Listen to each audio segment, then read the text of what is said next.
ఆడోటి ఈడోటి కడితే కూడా 50 కిలోమీటర్ల అవతల కట్టిరు. మనం పనిచేసుకునేది ఇక్కడైతే, మనం పనిచేసే పరిశ్రమ ఇక్కడ ఉంటే, ఇండ్లల్లో పనిచేసే మనం ఇక్కడ కుదురుకుంటే, చిన్న చిన్న దుకాణాలలో పనిచేసే వాళ్ళం పేదోళ్ళం 30-40 కిలోమీటర్ల అవతల కొల్లూరులోనో లేకపోతే మేడ్చల్ అవతలనో డబుల్ బెడ్రూమ్ ఇల్లు కడితే మనం పోయేదేనాడు, ఉండేదేనాడు, మళ్ళీ వాపసు వచ్చేదేనాడు. ఈడ పని చేసుకొని మళ్ళీ పోయే వరకు పిల్లలు వండుకొని మధ్యరాత్రి అవుతుంది. సెకండ్ షో సినిమా నుంచి పోయినట్టు అవుతుంది. అవునా? ఎవడన్నా చేరిండా? అందుకే ఇవాళ మా శ్రీనివాసరెడ్డి గారు ఆలోచన చేశారు. నాతో పంచాయతీ పెట్టుకున్నాడు, ఇది చాలా విలువైన భూమి, నువ్వు ఇట్లయితే ఎట్లా అని. ఇక మనం మాట ఇచ్చినాం, కట్టాల్సిందే, మొదటి వరుస 1,00,000 ఇల్లు కట్టాల్సిందే. ఆయన రాజీవ్ స్వగృహాలు కడితే పేదోళ్ళకు కొంత లాభం అయింది. మళ్ళా ఎవ్వరు ఇండ్లు ఇవ్వలేదు. కట్టాలంటే కుక్కట్పల్లినే ఇవాళ 11 ఎకరాల భూమి ఎతికి 100 కోట్ల రూపాయలు ఈడ పాండబ్బ అంత జగ కావాలన్నా 20 లక్షలు కావాలి. కుక్కట్పల్లి పాండబ్బ పెట్టుకోనికి జగ అనుకుంటే 20 లక్షలు తక్కువ అవుతుంది కదా. మా అక్కలకు బాగానే తెలుసు కదా, రియల్ ఎస్టేట్ చేసే మా సోదరులు ఉన్నారు పైన నుంచి కింది వరకు. పాండబ్బ జగ 10 గజాలు కొనాలంటే కూడా ఇవాళ 20-30 లక్షలు, 2 లక్షలకు గజం తక్కువ నన్ను ఉందా? అట్లాంటిది ఇవాళ 11 ఎకరాల భూమిని ఇందిరమ్మ ఇండ్లు కట్టి ఇవ్వాల్సిందే. పేదోళ్ళకి ఇక్కడ పనిచేసేటోళ్ళకి ఇక్కడనే ఇవ్వాలి, ఎక్కడ ఉండేటోళ్ళకి అక్కడనే ఇండ్లు కట్టాలని ఒక మంచి సంకల్పంతో పొంగులేటి శ్రీనివాసరెడ్డి గారు ఒక అద్భుతమైన కార్యక్రమం తీసుకున్నాడు. ఆయనను హౌసింగ్ శాఖ అధికారులను నేను మనస్ఫూర్తిగా అభినందిస్తున్నా.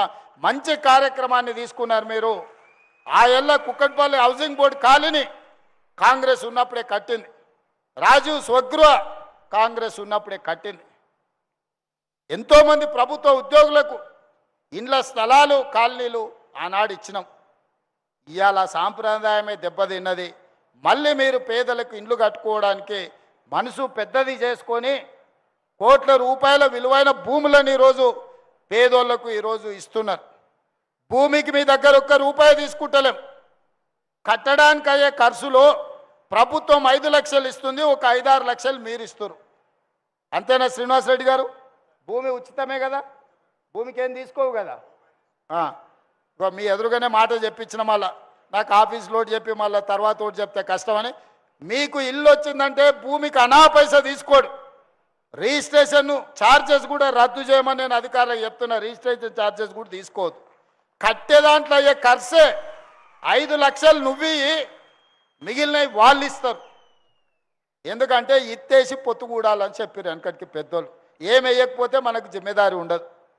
మీరు వచ్చి చూసుకొని కూడా చూసుకోరు. మీరు 10,000, 20,000, 5 లక్షలు, 6 లక్షలు మీరు కడితే ఎట్లా కడుతున్నాడు కాంట్రాక్టర్ అని వస్తా వచ్చి చూసుకుంటారు. ఏ ఫ్లోర్లో నీకు ఇల్లు డ్రా వెళ్ళిందో మీరు వచ్చి పని మంచిగా అవుతుందా లేదా చూసుకోనికి ఉంటుంది. అందుకే నగరంలో పేదవాళ్ళ కోసం 1,00,000 ఇండ్లు కట్టాలని మొదటి విడతగా మంత్రి గారు మంచి సంకల్పంతో ఈరోజు ముందుకు వచ్చిండ్రు. ఈ ప్రాంతం ముఖ్యంగా కుకట్పల్లి కావచ్చు, కుత్బుల్లాపూర్ కావచ్చు, మేడ్చల్ కావచ్చు, లేకపోతే కంటోన్మెంట్, ఎల్బీ నగర్, ఉప్పలి నియోజకవర్గాలు నన్ను రాజకీయంగా నిలబెట్టిన ప్రాంతాలు, అత్యధికంగా పేదలుండే ప్రాంతాలు.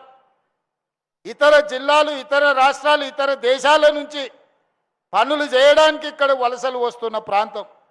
వాళ్ళందరికీ మంచి పాఠశాలలు, మంచి వైద్యము, ఉండడానికి సొంత ఇల్లు ఇవ్వాలన్న ఆలోచన, వాళ్ళ కలల్ని మీరు కలలు కంటే ఆ కలల్ని పూర్తి చేసే బాధ్యత నేను తీసుకుంటున్నా.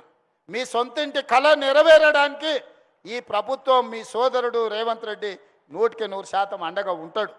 అందుకే ఇవాళ ఎవరు ఎన్ని చెప్పినా ఇనకండ్రి. బస్సు ఉచితం వచ్చింది, సన్నబియ్యం వచ్చినాయి, 200 యూనిట్ల కరెంట్ వచ్చింది, 500 రూపాయల సిలిండర్ వచ్చింది, 70,000 ఉద్యోగాలు వచ్చినాయి, సిటీలో పనులు జరుగుతున్నాయి. ఆయల్లో ఓ దగ్గర గ్రామ పంచాయతీ, ఒక దగ్గర మున్సిపాలిటీ, ఓ దగ్గర మున్సిపల్ కార్పొరేషన్, ఓ దగ్గర జిహెచ్ఎంసీ. మా కూన శ్రీశైలం గౌడు బాధ కాదు. ఇట్లా తిరిగితే గ్రామ పంచాయతీ సర్పంచ్తో మాట్లాడాలి, అట్లా తిరిగితే మున్సిపల్ ఆయనతో మాట్లాడాలి, ఇటు తిరిగితే జవహర్ నగర్ మున్సిపల్ కార్పొరేషన్తో మాట్లాడాలి, లేకపోతే జిహెచ్ఎంసీ కమిషనర్తో మాట్లాడాలి. ఇన్ని రకాలుగా మాట్లాడాలంటే నాయకుడికి అర్థమయ్యే లోపలే 5 ఏళ్ళు అయిపోతుంది. అందుకే ఈరోజు సైబరాబాద్ మున్సిపల్ కమిషనరేట్ క్రియేట్ చేసి మీ రోడ్లు కానీ, మీ ఫ్లైఓవర్లు కానీ, మీ లేక్స్ కానీ, మీకు అవసరమైన విద్యుత్ కానీ, పాఠశాలలు పనిచేయడానికి నూతన కమిషనరేట్ ఏర్పాటు చేసి ఈరోజు హైటెక్ సిటీ దగ్గరనే 5 ఎకరాలల్లో 100 కోట్ల పైగా పెట్టి మున్సిపల్ కార్పొరేషన్ ఆఫీస్ని ఈరోజు కడుతున్న మంచి కమిషనర్ను